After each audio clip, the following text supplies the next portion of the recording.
ஆத்ம நண்பர்களுக்கு வணக்கம். நான் உங்கள் லலிதா. இறை தேடல் கொண்ட அனைத்து ஆன்ம உள்ளங்களுக்கும் இத்திருமூல திருமந்திரத்தின் பயன்களும் திருமூலர் சித்தரின் ஆசிகளும் ஈசனின் பரிபூரண அருளும் கிடைக்கட்டும். இந்த வீடியோவில் நாம் திருமந்திரத்தின் முதல் தந்திரத்தில் கொல்லாமை, அதாவது மற்ற உயிர்களை கொல்லாமை, புலால் மறுத்தல், அதாவது அசைவம் சாப்பிடாமல் இருத்தல், பிறர்மனை நயவாமை, அதாவது மற்றவர்களின் துணையின் மீது ஆசைப்படாமல் இருத்தல், அடுத்து மகளிரிழிவு, அதாவது பெண்களின் மேல் கொண்ட காமத்தில் பெறும் இழிவு பற்றி பார்க்க போகின்றோம். திருமந்திரம் கொல்லாமை. பாடல் 197. பற்றாய நற்குரு பூசைக்கும் பன்மலர் மற்றோர் அணுக்களை கொல்லாமை ஒன்மலர் நற்றார் நடுக்கற்ற தீபமும் சித்தமும் உற்றாரும் ஆவி அமர்ந்திடம் உச்சியே. பொருள்: ஈசன் மீது பக்தியுடன் செய்யும் பூஜையில் பல நறுமணங்களை கொண்ட மலர்களால் அலங்கரித்து அர்ச்சிப்பர். அணுவுள் அணுவாய் இருக்கும் அவனை அறிந்தோர்கள் எல்லா உயிரையும் தம் உயிர் போல் எண்ணி ஓர் அணுவை கூட கொல்லாமை என்ற விரதத்தையே கொண்டு அதையே ஈசனுக்கு மலர் மாலையாக சூட்டி மகிழ்வார்கள். அந்த ஈசனை தன் உள்ளத்தில் நிறுத்தும் நற்றவத்தார் அசைவற்ற தீபம் என விளங்கும் ஜோதியில் கலந்து அறிவு என்னும் சித்தத்திலேயே சேர்ந்திருப்பார்கள். இதனை தவம் இருந்து உற்றறிந்தவர்கள் ஆன்மா ஜோதி அமர்ந்திருக்கும் சிற்றம்பலத்தின் உச்சியிலேயே அமர்ந்திருக்கும். பாடல் 198. கொள்ளிடு குத்தென்று கூறிய மாக்களை வல்லடிக்காரர் வலிக்கயிற்றார் கட்டி செல்லிடு நில்லென்று தீவாய் நரகிடை நில்லிடும் என்று நிறுத்துவர் தாமே. பொருள்: எதிரி என வருவோரை அறிவாளால் வெட்டி கொன்றிடு, கத்தியால் குத்தி கொலை செய் என கூறிடும் விலங்கு மனிதர்கள் எளியாரை வலியார் கொன்றால் வலியாரை தெய்வம் கொல்லும் என்பதனை அறியார்கள். இதுபோல கொலை பாதகம் செய்பவர்க்கும் ஒரு நாள் இறப்பு வரும். அப்போது எமதூதர்கள் வலிமையான பாசக்கயிற்றால் கட்டி உயிரை கொண்டு செல்வார்களே, அவர்களை கொல்ல முடியுமா? அவர் உயிரை தீ சூழ்ந்த வாசலில் கொண்டு நிறுத்தி துன்பம் நிறைந்த நரக்குழியின் நடுவே தள்ளி நெடுங்காலம் நிறுத்தி வைப்பார். ஆதலால் கொலை என்னும் பாதகச் செயலை செய்து பாவத்தை சேராதீர். அடுத்து திருமந்திரம் புலால் மறுத்தல். பாடல் 199. பொல்லா புலாலை நுகரும் புலையரை எல்லாரும் காண இயமன்றன் தூதுவர் செல்லாக பற்றி தீவாய் நரகத்தின் மல்லாக்க தள்ளி மறித்து வைப்பாரே. பொருள்: பொல்லாத எண்ணங்களை தோற்றுவிக்கும் புலால் உணவை, அதாவது அசைவ உணவை உண்பவர் இழிவான மக்கள். மாமிச உணவு உண்பதனால் உடல், உயிர், உள்ளம் யாவும் கெட்டு போகின்றது. ஆதலால் அவர்கள் இழிவான செயல்களை செய்ய தூண்டப்படுகின்றனர். அதனால் அவர்கள் உடம்பில் செல்லாக பற்றி எமதூதுவர்கள் நோயை கொடுத்து எல்லோரும் காண துன்பப்படுத்தி உயிரை கொண்டு போகின்றார்கள்.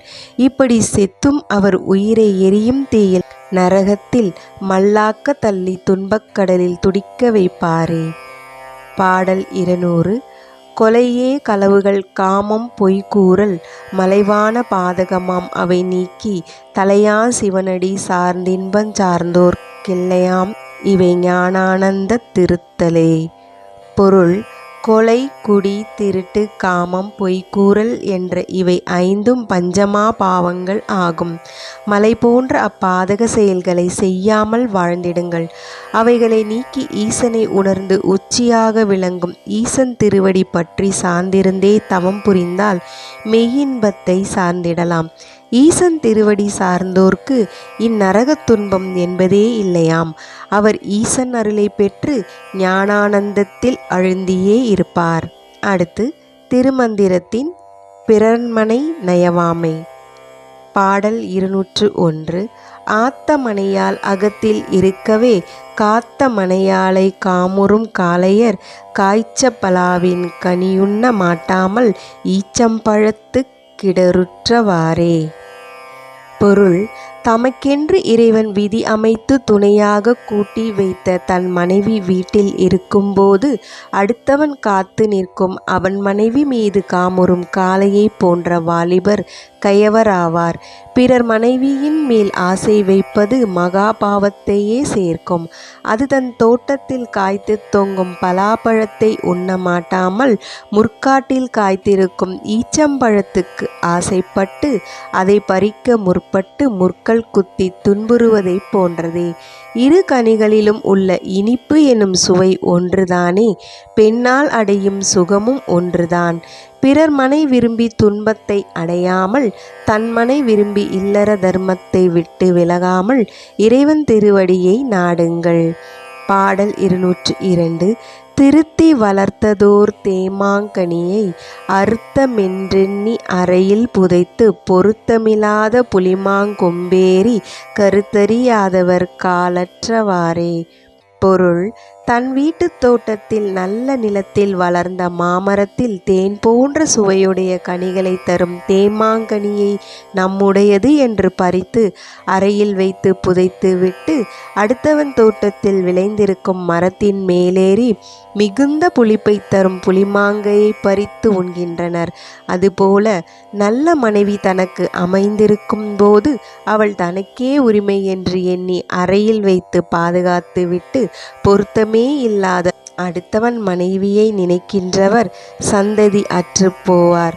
தனக்கு இன்பம் தரும் தன் மனைவியின் உணர்வை அறியாமல் அடுத்தவன் மனைவியின் காம உணர்வில் சிக்கி அதிலேயே விழுந்து நோயிலும் துன்பத்திலும் அவமானத்திலும் அகப்பட்டு கடைசியில் உயிரையும் விட்டு அழிந்து நரகத்தில் வீழ்வார்கள்.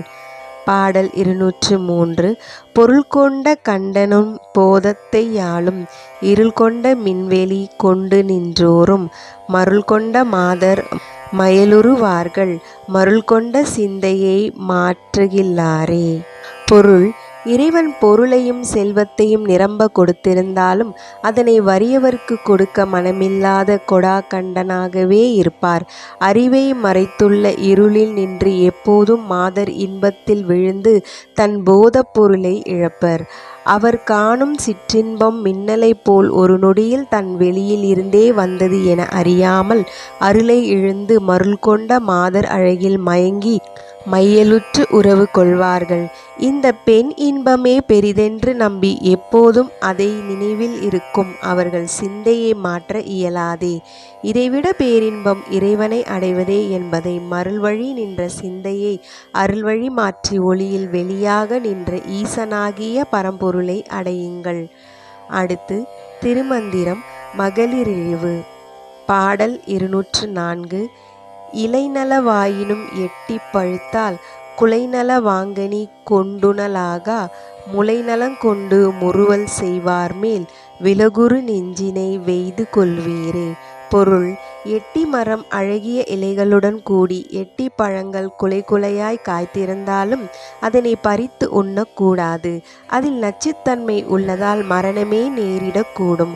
அதுபோலவே அழகிய கொங்கைகளை கொண்ட முன் உருவல் காட்டி கண்ணால் காமவலை வீசி மயக்கும் பெண்களின் மேல் வைத்த ஆசையை விட்டு விலக வேண்டும்.